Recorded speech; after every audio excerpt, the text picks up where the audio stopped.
बोलिए वृंदावन बिहारी लाल की जय। अब आप आगे सुनिए चिलाक मियाँ का दृष्टांत। मुसलमानों का रोजा का त्योहार चल रहा था। वे इस त्योहार में जल नहीं पीते। फलस्वरूप संध्या होते होते उनके मुख मुरझा जाते हैं। परंतु एक मुसलमान बड़ा ही प्रसन्न रहता था। लोगों ने जब उससे उनकी प्रसन्नता का कारण पूछा तो उसने कहा कि मैं पानी पी लेता हूँ, परंतु ऐसा पानी पीता हूँ कि खुदा भी नहीं जानते कि मैं पानी किस प्रकार पीता हूँ। बात ये थी कि वह स्नान करते समय डुबकी लगाता तो डूबे डूबे ही जल पी लेता था। भगवान की एक दिन ऐसी लीला की कि एक दिन यूं ही उसने जल पीने के लिए डुबकी लगाई, मुंह खोला तो छोटी सी मछली गले में जाकर फंस गई। खुदा की कौन कहे, सब लोग जान गए।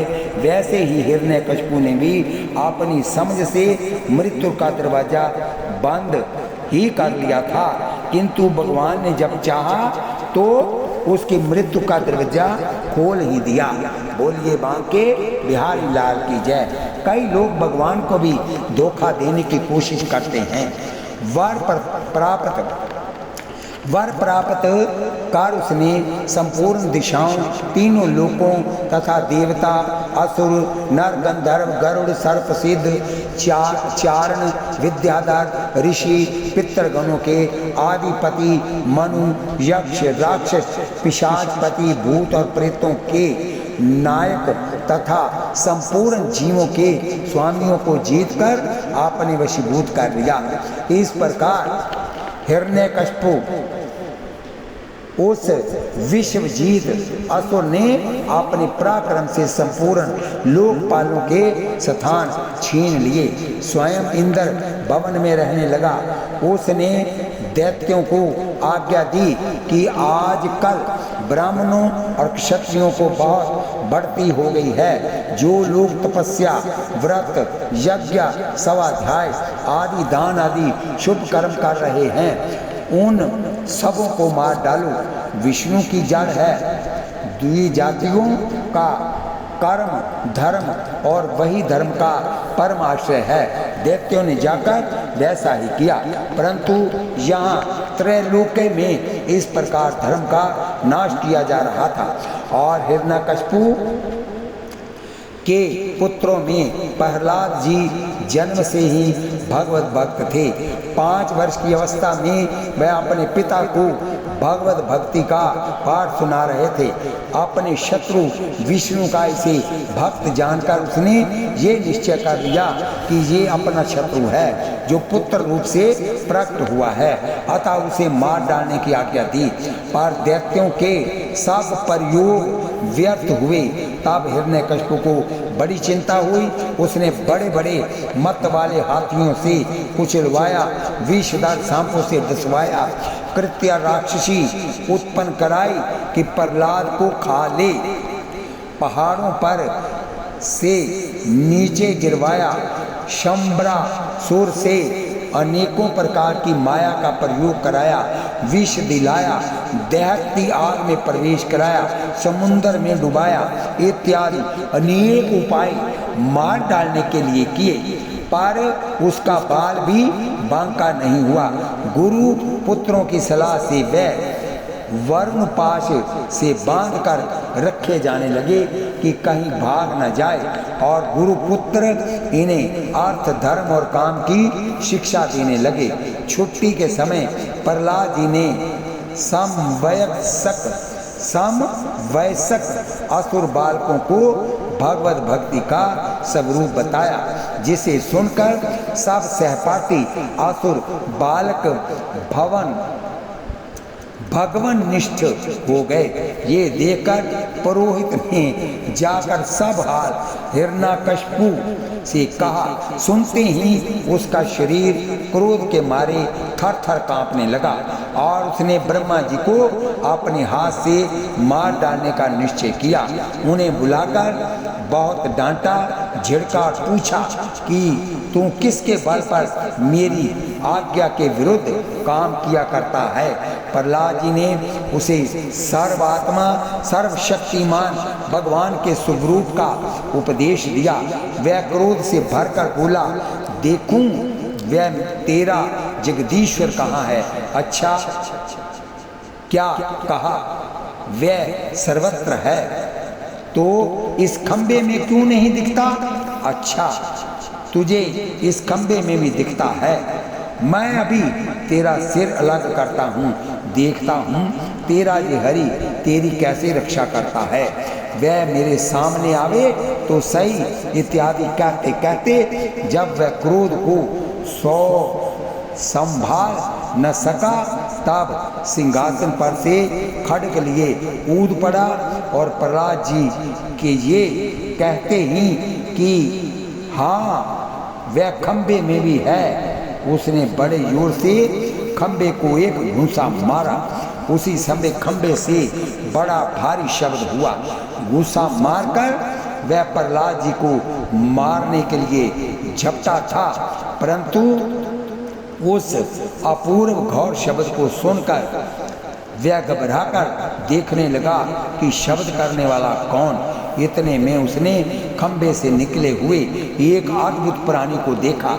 वह सोचने लगा, ओह ये ना तो मनुष्य है ना सिंह है, फिर ये नरसिंह रूप में कौन अलौकिक जीव है।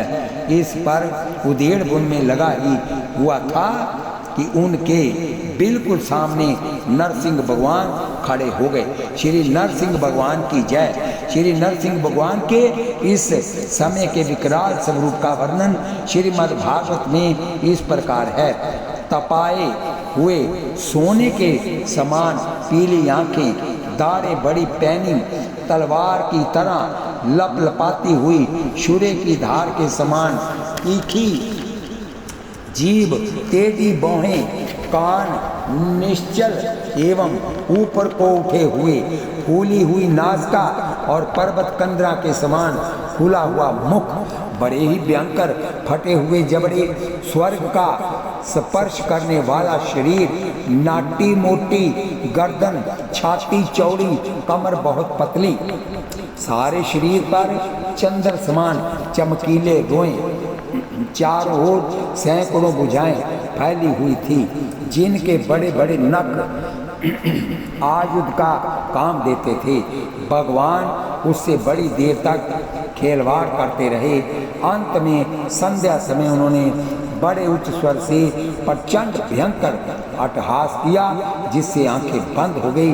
उसी समय झपटकर भगवान ने उसे पकड़कर राजसभा द्वार की ड्योढ़ी पर ले जाकर अपनी जांघों पर गिराकर अपने नखों से जब उसका पेट फाड़ने लगे तो भगवान ने उससे पूछा, ये बता मैं मनुष्य हूँ कि पशु हूँ? तू अंदर है कि बाहर है? उसने कहा, ना अंदर ना बाहर। तू धरती पर है कि आकाश पर है? कहता, ना मैं धरती पर हूँ ना मैं आकाश पर हूँ।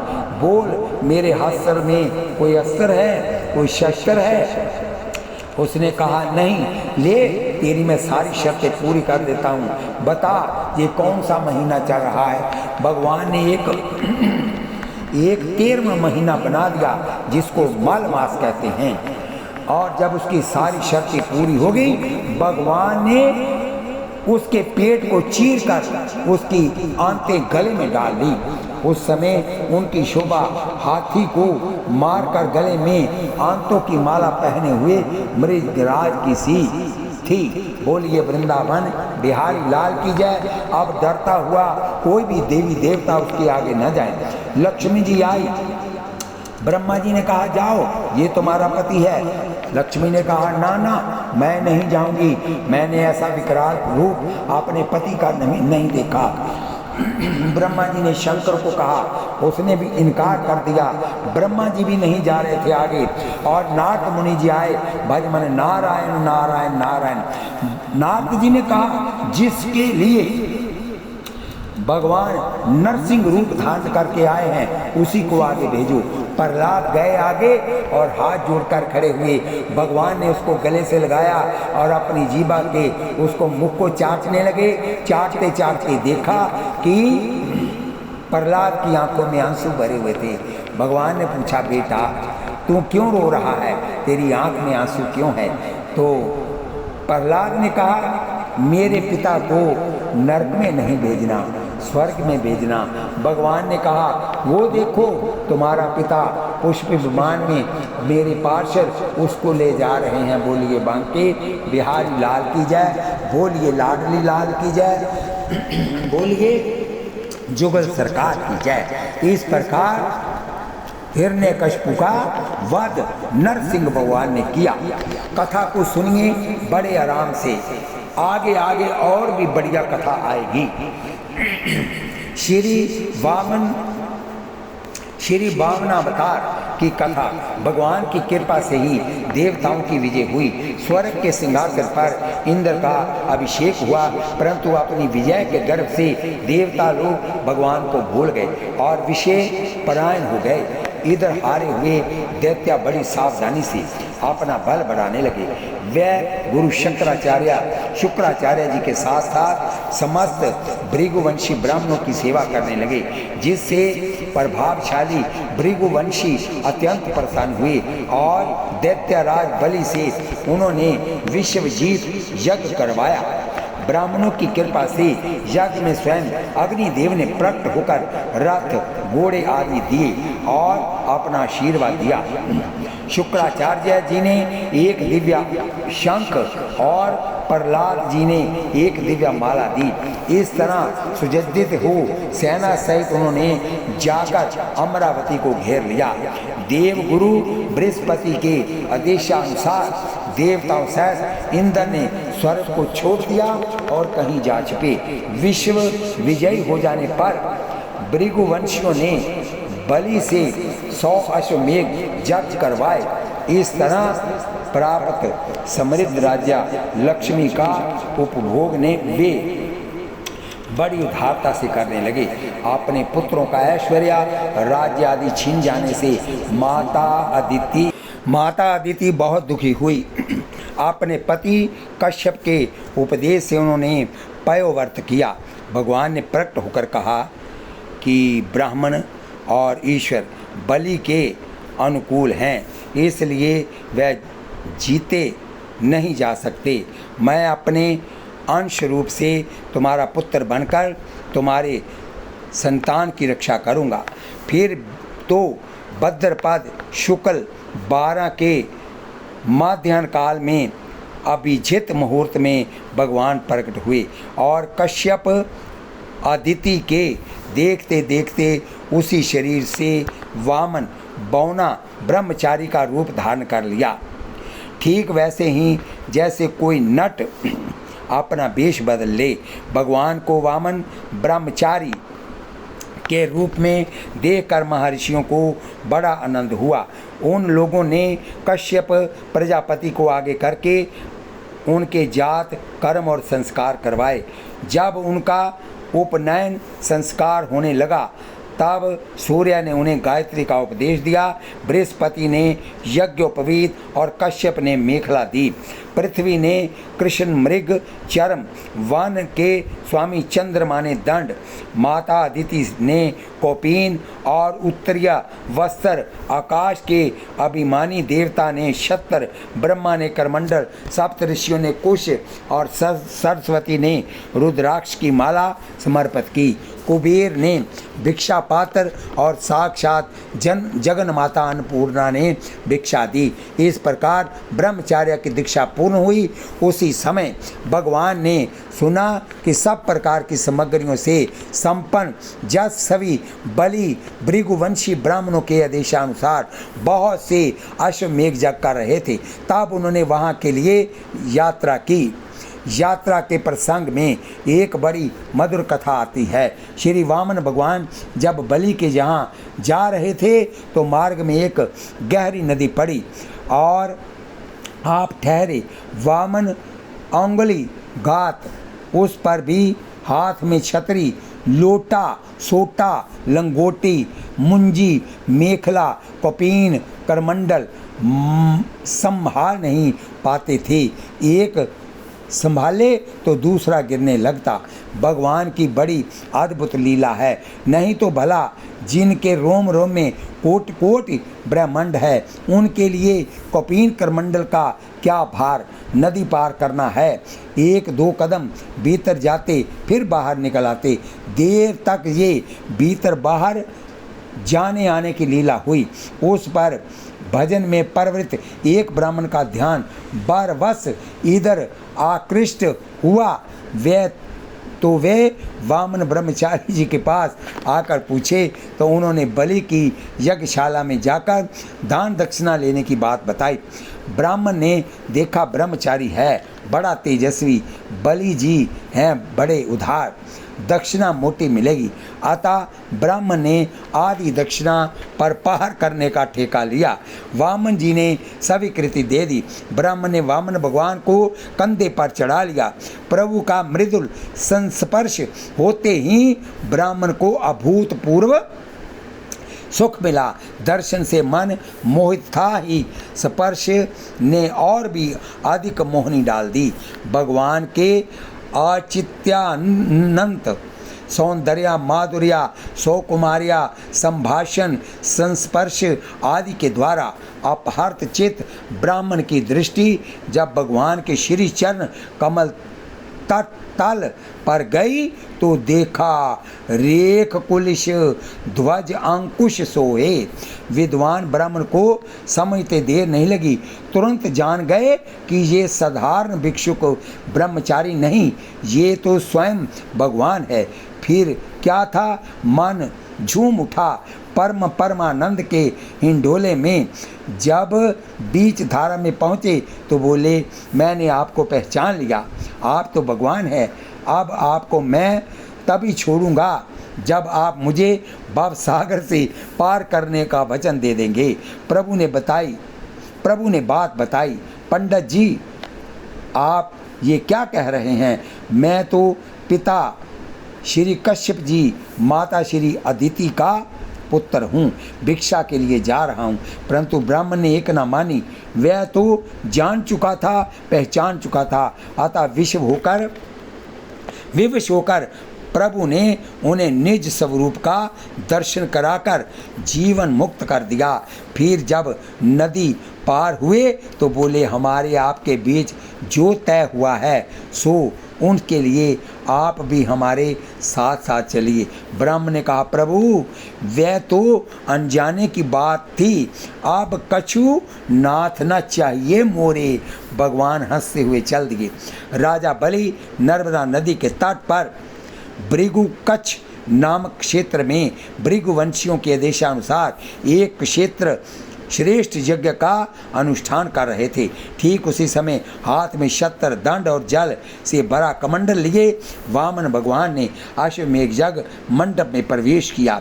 वह कमर में मुंज की मेखला और गले में यज्ञोपवीत धारण किए हुए थे। बगल में मृग चर्म और सिर पर थी जटा। राजा बलि ने स्वागत वाणी से उनका अभिनंदन किया और चरणों को पखार कर चरण तीर्थ को मस्तक पर रखा। फिर बटकुरूप धारी भगवान से बोले, ब्राह्मण कुमार, ऐसा जान पड़ता है कि आप कुछ चाहते हैं। आप जो कुछ भी चाहते हैं अवश्य ही वह सब आप मुझसे मांग लीजिए। भगवान ने प्रसन्न होकर बलि का अभिनंदन किया और कहा, राजन, आपने जो कुछ कहा वह धर्ममय होने के साथ साथ आपकी कुल परंपरा के अनुरूप है। ये कहकर फिर बलि के पूर्वजों का यशोगान किया।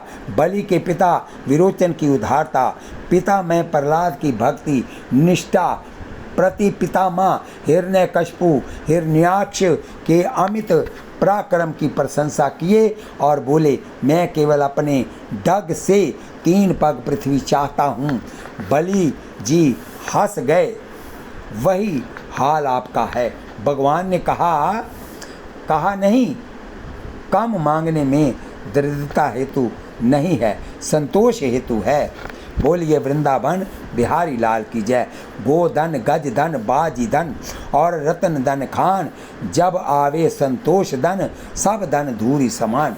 बलि ने कहा अच्छा 3 पग लेना है तो मेरे दैत्यों के पग से लीजिए, देखिए 1-1 जोजन के इनके पाँव हैं। भगवान भी पूरे हठी हैं, बोले नहीं मुझे तो अपने ही पाँव से नाप लेना है, क्योंकि धन का उतना ही संग्रह करना चाहिए जितने की आवश्यकता है। जो ब्राह्मण स्वयं प्राप्त वस्तु से ही संतोष कर लेता है उनके तेज की वृद्धि होती है, नहीं तो पतन हो जाता है। शुक्राचार्य जी के बहुत समझाने पर भी कि ये बटुक रूपधारी तुम्हारे शत्रु भगवान विष्णु है, ये सब छीनने के लिए आए हैं। अपनी जीविका छीनती देख असत्य बोलकर उनकी रक्षा करना निंदनीय नहीं है। राजा ने असत्य बोलना देने को कहकर फिर नकार जाना स्वीकार न किया, तब शुक्राचार्य ने राजा को ऐश्वर्या भ्रष्ट होने का शाप तक दे दिया। तो भी महात्मा बलि अपने वचन से नहीं डिगे। नहीं डिगने के 3 हेतु प्रतिज्ञा कर चुके हैं। सोचे कि जब ये मेरा सब लेने के लिए आए हैं तो मैं नहीं भी दूंगा तो मुझे थप्पड़ मार कर ले लेंगे, जैसे मेरे पूर्वजों से ले लिया करते थे। तो फिर मैं राजी खुशी से दान ही क्यों न कर दूं। गुरु जी ने ऐश्वर्य से भ्रष्ट होने का श्राप दे दिया है, तो मुझे किसी न किसी प्रकार से ऐश्वर्य रहित होना ही है, तो मैं दान ही क्यों न कर दूं। अतः बलि जी अपने निश्चय से हटे नहीं और हाथ में जल लेकर 3 पग पृथ्वी का संकल्प कर दिया। संकल्प होते ही वामन रूप बढ़ते बढ़ते इतना बड़ा कि भगवान की इंद्रियों में और शरीर में सभी चराचर प्राणियों का दर्शन होने लगा। सर्वात्मा भगवान में ये सारा ब्रह्मांड देखकर सब दैत्य भयभीत हो गए। उन्होंने एक डग से बलि की सारी पृथ्वी नाप ली, शरीर से नभ और भुजाओं से सभी दिशाएं घेर ली। दूसरे पग से स्वर्ग नाप लिया। तीसरा पग रखने के लिए बलि की कोई भी वस्तु न बची। भगवान का दूसरा पग ही ऊपर हो जाता हुआ महर लोक, जन लोक और तप लोक से भी ऊपर सत्य लोक में पहुंच गया। श्री ब्रह्मा जी ने विश्व रूप भगवान के ऊपर उठे हुए चरण का आर्ध्य पादन मतलब उनके चरणों को धोकर कमंडलों में डाल लिया। ब्रह्मा के कमंडल का वही जल विश्व रूप भगवान के पद प्राक्षलन से पवित्र होने के कारण गंगा जी के रूप में परिणत हो गया। बलि के सेनापतियों ने ये जानकर कि ये भिक्षुक ब्रह्मचारी तो हम लोगों का बैरी है, जो अपने को छिपाकर देवताओं का काम करना चाहता है, और राजा तो यज्ञ में दीक्षित होने से कुछ कहेंगे नहीं, वामन भगवान पर असर चलाया, पर भगवत पार्षदों ने उन्हें खदेड़ा। बलि ने दैत्यों को समझा बुझाकर लड़ाई करने से रोक दिया। भगवान का इशारा पाकर गरुड़ वरुण पास से बलि को बांध दिया। तत्पश्चात भगवान बलि से बोले, 2 पग में तो मैंने तुम्हारी सब पृथ्वी और सब लोगों को नाप लिया। तुम्हारी प्रतिज्ञा पूरी ना होने से अब तुम नरक भोगोगे। इत्यादि रीति से वामन जी ने बहुत तिरस्कार किया, परंतु राजा बलि धैर्य से विचलित न हुए। उन्होंने बड़ा ही सुंदर उत्तर दिया, प्रभु मैं आपसे एक बात पूछता हूँ, धन बड़ा है कि धनी? भगवान ने कहा, क्योंकि धन धनी के अधीन रहता है, इसलिए धनी धन से बड़ा होता है। बलि जी ने कहा, प्रभु आपने मेरा धन तो 2 पग में नाप लिया है, रही 1 पग की बात, सो वह पग आप मेरे सिर पर रख दीजिए। यद्यपि हूँ तो मैं 2 पग से भी अधिक, परंतु 1 ही पग में मैं अपने चरणों में आत्मसमर्पण करता हूँ।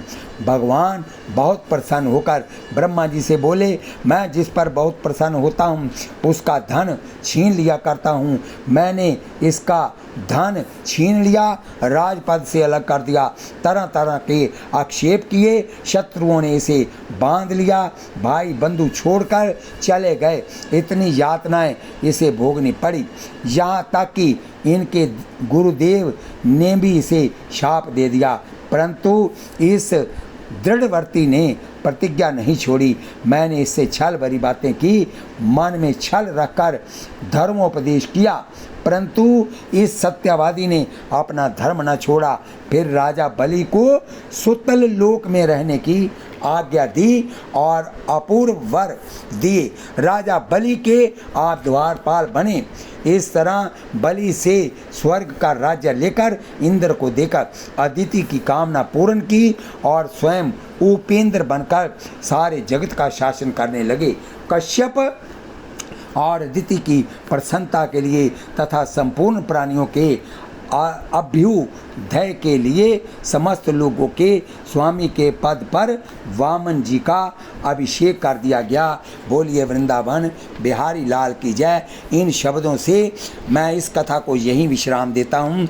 आप कथा सुनते वक्त हाथ में माला लीजिए, मुख से नाम जपिए, आँखों से ठाकुर जी के दर्शन कीजिए और इस कथा को सब्सक्राइब लाइक शेयर कीजिए। माताएं बहनें भाई बंधु आशीर्वाद रूप से मुझे सब्सक्राइब लाइक शेयर कीजिए, इससे हमारा भी मनोबल बढ़ता है और हम भी सोचते हैं कि बढ़िया से बढ़िया कथा आप तक पहुँचे और आप हमें आशीर्वाद देते रहिए। और कल फिर कथा होगी श्री परशुराम अवतार की। बोलिए वृंदावन बिहारी लाल की जय, बोलिए जुगल सरकार की जय। श्री कृष्ण गोविंद हरे मुरारे, हे नाथ नारायण वासुदेव।